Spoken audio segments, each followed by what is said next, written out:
Tube Tamil வணக்கம்.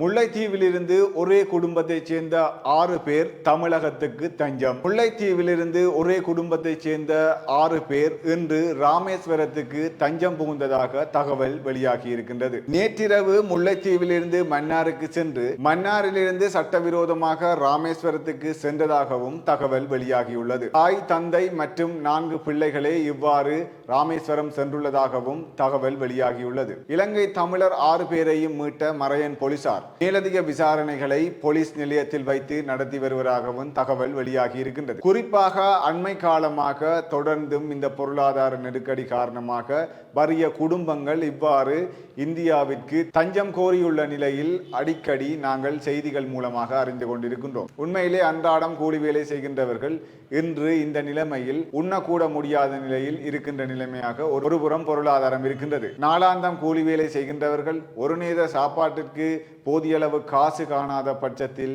இவ்வாறான செயற்பாடுகள் இடம்பெறுவதாகவும் அங்கு விசாரணைகளின் மூலம் தெரிய வருகின்றது. குறிப்பாக இலங்கையிலேயே பிறந்து இலங்கையிலேயே வளர்ந்தவர்கள் இன்று நாட்டில் ஏற்பட்டிருக்கின்ற பொருளாதார நிலைமை காரணமாக இவ்வாறு தங்களுடைய நாட்டை விட்டு அயல் நாட்டுக்கு ஓடி செல்லுகின்ற ஒரு அளவுக்கு எங்களுடைய நாட்டில் பொருளாதாரம் இருக்கின்றது என்று ஒரு சுட்டிக்காட்டாக இருக்கின்றது. குறிப்பாக இது அன்றாடம் வறுமை கோட்டுக்கு உட்படுகின்றவர்கள், குறிப்பாக இந்த சட்டவிரோதமான செயற்பாடு தொடர்ந்தும் அதிகரித்து சென்றது.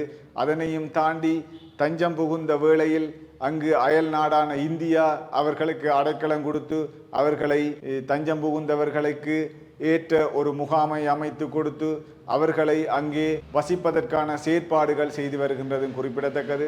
ஆனால் உண்மையிலே எங்களுடைய குறிப்பாக வடக்கு கிழக்கில் தான் இவ்வாறான செயற்பாடுகள் அமைந்து கொண்டிருக்கின்றது. உண்மையிலே வடக்கில் வாழ்கின்ற தமிழர்கள் வறுமை கோட்டுக்கு உட்பட்டவர்கள் அதிகமாக காணப்படுகின்றார்கள். இதனை எவ்வாறு சரி செய்வது? அவர்கள் நாளாந்த செயற்பாடுகள், அவர்களுடைய நாளாந்த தொழிற்பாடுகளுக்குரிய பணத்தொகையை அவர்களுடைய வாழ்க்கை சுமையை கொண்டு நடத்த முடியாத ஒரு சூழ்நிலையாகத்தான் அமைந்து கொண்டு வருகின்றது. குறிப்பாக நாட்டில் இருக்கின்ற பொருளாதார நிலைமை கொஞ்சம் கொஞ்சமாக குறைவடைந்து செல்கின்றது.